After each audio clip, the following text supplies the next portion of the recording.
Am I the a-hole for kicking my friend out after she said I was treating my dog like a servant? I, female 27, recently moved into my new house. I have a golden retriever named Nala, and she's the sweetest. I'm deaf too, and that bit is important. When I moved in, I had a bit of trouble having flashing light doorbells put in, and there was a while I had to go without. My friends and family know to give me a call when they drop by, instead of ringing the doorbell, but unfortunately I have missed many a package this way. For some reason, Nala caught onto this.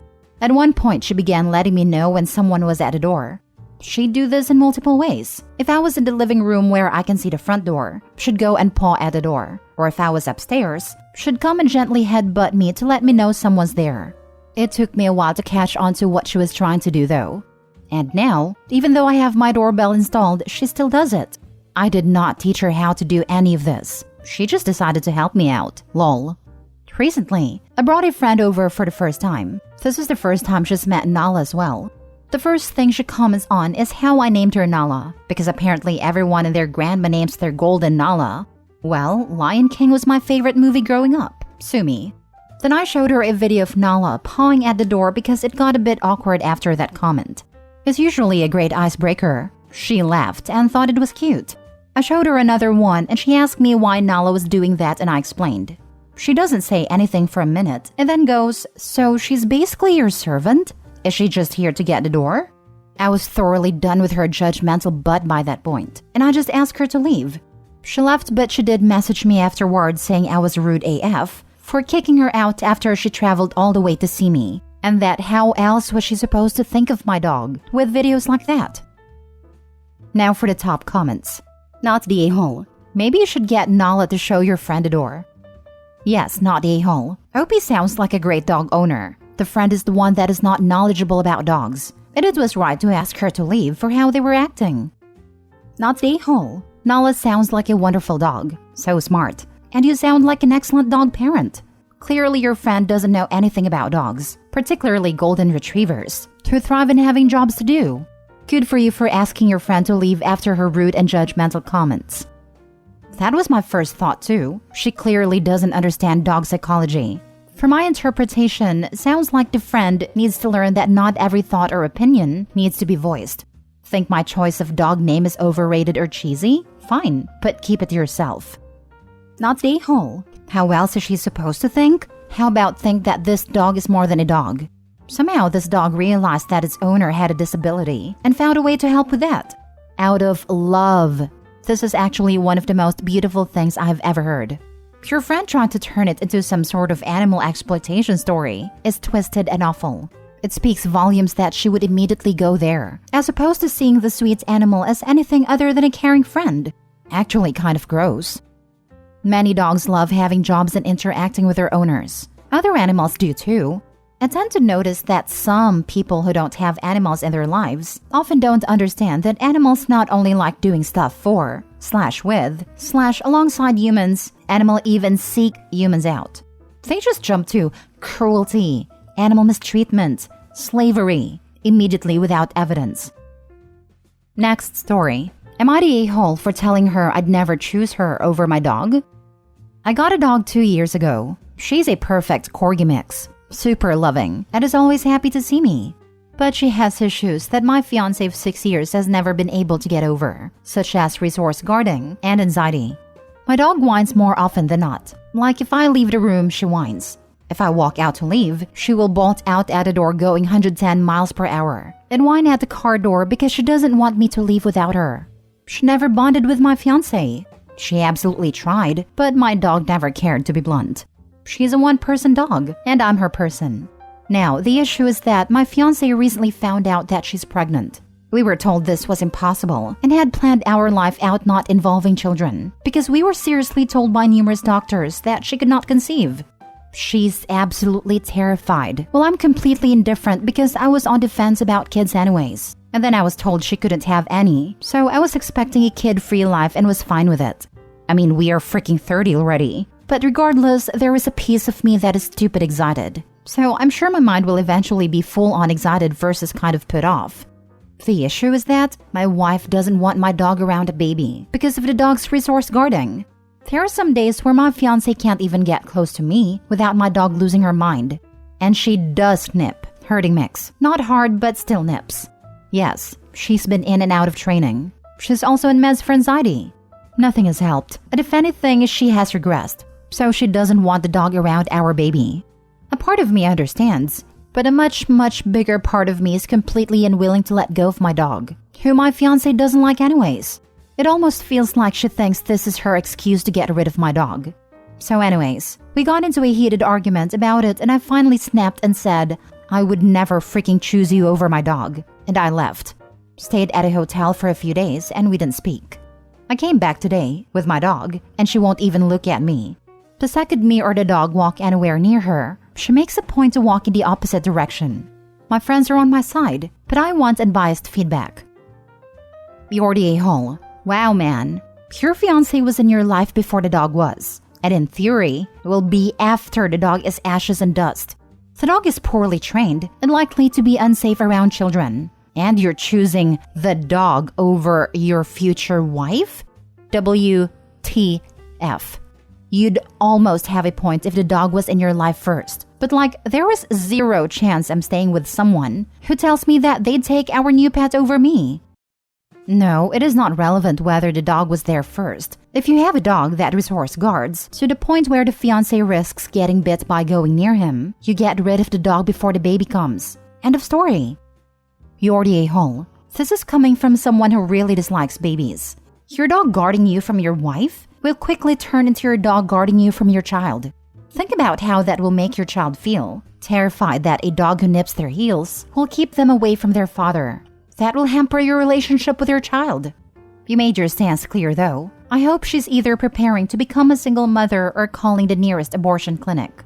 You won't be an equal parent, as you're unable to think about the child's needs. Does anyone else get the sense that OP is likely foster this guarding behavior? All the training in the world doesn't mean anything if it's not consistently followed through at home. And OP seems like he enjoys being his dog's only person. Yordi a-hole. All around a post hurt my stomach. As someone who just got engaged, if my fiancé said anything like this to me, I'd not only be crushed, but I'd consider this the end of the relationship. Yordi a-hole. Why are you with someone you clearly don't even like at a basic level? Your dog will attack your child if you don't do something. What the actual heck is wrong with you? That you don't care that your dog might off your kid? My dog is not going to off the kid. That's dramatic. Dogs have offed children all the time. And yes, the dog can. You aren't taking this seriously. You rather lose fiancé and a child over a dog. Listen, I love my dogs, and I will put myself at risk for them, but never a child. Next story. Am I the a-hole for telling my husband and in-laws that our children do not need to attend their older sister's housewarming party? My husband and I have 3 biological children together. He adopted my child from a prior relationship, and I am a stepmother to his adult child. My husband was divorced from my stepdaughter's mom. She was 8 when my husband and I became serious, and my son was still a baby. Not long after my stepdaughter's mom died, my husband and I had talked about marrying before she died, and we delayed it for a couple of years to allow my stepdaughter time to grieve and adjust to the changes in her life. This was with the help of therapy, of course, as we knew a child who lost someone so close would need extra help. Now my stepdaughter is 20, my son is 12, and our children together are 7, 6, and 4. So what happened here is my stepdaughter and her boyfriend recently moved into a house together. She asked for help setting up their dining room, and we all went over to help her. Her house was covered in photos. The landing had them, living room, kitchen, etc. There was not a single photo of her siblings in the house, or me. But it was not seeing one of the kids that led to this. She had her parents, grandparents, aunts and uncles, her cousins, and friends, but there was no sign of the kids anywhere. All of the photos with her dad were older ones from before we met. My 12-year-old, 7 and 6-year-olds noticed too, because they were excited to look around her house. I also couldn't help but notice, because her boyfriend had so many of his siblings, and because there were some of what felt like deliberate choices to make sure she used photos that didn't contain her siblings, including extended family photos from years ago with my husband's side that were taken before her dad and I met. And we know she has photos with her siblings. I always knew she wasn't super crazy about her siblings. I always hoped as she got older she would feel love for them. But it feels like she doesn't think of them as family or as special enough to be included. The 3 kids who noticed were hurt. My husband tried to assure them it was likely an oversight on her part, and he called her the next day to ask, and she said she had only wanted photos with people she considered family, and she didn't consider us family. We were all invited to her housewarming party, but the kids did not want to go. My husband and in-laws were shocked and said they had to go, of course. I argued that they didn't, and I told them I would stay home with them.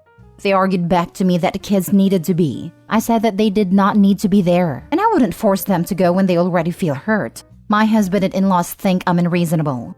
Am I the a-hole? Now for the top comments. Not the a-hole. Your stepdaughter likely doesn't even want them there. She flat out stated that she doesn't consider them family. I'm sure that's not what your husband wants to hear, but you can't force a relationship.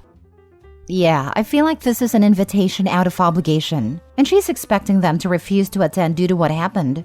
Either that or it's a gift grab. Either way, OP is not the a-hole. Stepdaughter can put up whatever pictures she wants in her house, but her manner of explaining it was rude as heck. It being a gift grab makes no sense. Since her dad is still going, she's getting the same amount of presents if her stepmom and half-siblings go or not. Agreed. Likely she is just being polite so her dad will come. Not the a-hole. She clearly told him she doesn't consider the kids family. She's not changing her mind. Making it so the kids are optional, rather than forcing them together at the expense of the younger kids, is going to be better for everyone's relationships. Not the a-hole. But to be very clear, this isn't a judgment on your stepdaughter's decisions regarding her photos, but it's a judgment on your choice to stay home with your children. They should not have to go be subjected to her overt display of her feelings to exclude them from her definition of family. No one should have to be subjected to that. The little ones have the right to make their decisions just as she has. Last story. Am I the a-hole for telling my future sister-in-law that I don't have time to be her maid of honor? I, 25 female, have been married to my husband, 29 male, for a few years now. He has a younger brother who recently got engaged. I have known his brother's girlfriend for 4 years, but we're not extremely close, though we hang out whenever there's a family get-together. Anyways, for a bridal party, she asked me to be the maid of honor. She has 4 other bridesmaids, composed of cousins and old school friends. I told her that I'm very grateful that she has asked me, but unfortunately, I don't have the time to do all the things expected of a maid of honor. I just had my first baby in November, and it's a lot, and she has expressed wanting a bridal shower, bachelorette party, etc. I told her I can just be a regular bridesmaid. She seemed fine, but afterwards, my husband told me that she was venting to my brother and telling him that I'm being cold to her. According to her, she thinks I'm lying by saying I'm too busy because I'm on maternity leave and that I have all the time in the world while all her other friends work full-time. My husband agrees with me, but his brother called me said I should try to be accommodating to her. I reconsidered, and I told her that I would be her maid of honor if she covers half of the responsibilities, like planning the bachelorette party. He said he would get back to me. The next day, she calls me and asks me why I'm being so difficult. She says I'm the only one at a bridal party not working, and that I should step up. I told her again that I'm on maternity leave taking care of a baby, and it is actually even more demanding than full-time work. She ended the call quite upset. Am I the a-hole for not being accommodating enough? 1. Maternity leave is not a vacation, and she's delusional to think it is. 2. Even if you were on vacation, why would you give up your free time to run errands for her? She's entirely too entitled. 3. She's asked someone she's not even close to be her maid of honor, based strictly on perceived availability. She's either clueless or friendless, but probably both. I hate that people pick bridesmaids and maid of honors just to make them work and plan everything extra and pay all this extra. My mom and sister ran my bridal shower, so my mom paid. Even still, it wasn't that fancy. My bachelorette was karaoke and dancing and getting manicures. Everyone able to make it paid for themselves. Karaoke was at a Chili's level restaurant. A couple of them helped me dress shop, but only if they were available and interested.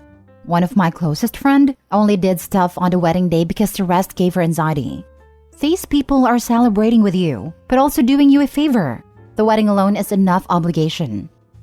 Not the a-hole. I hate when people treat maternity leave like a vacation. This is what happens in a society that doesn't appreciate parenthood. Exactly. Not the a-hole. I'm a guy who took a few weeks off after each birth of my children. In those weeks, I would do everything except the feeding. That is hard work, though very satisfying. That, combined with lack of sleep, and for a mom, also a body that went through a lot, it's hard. And I don't envy the new moms.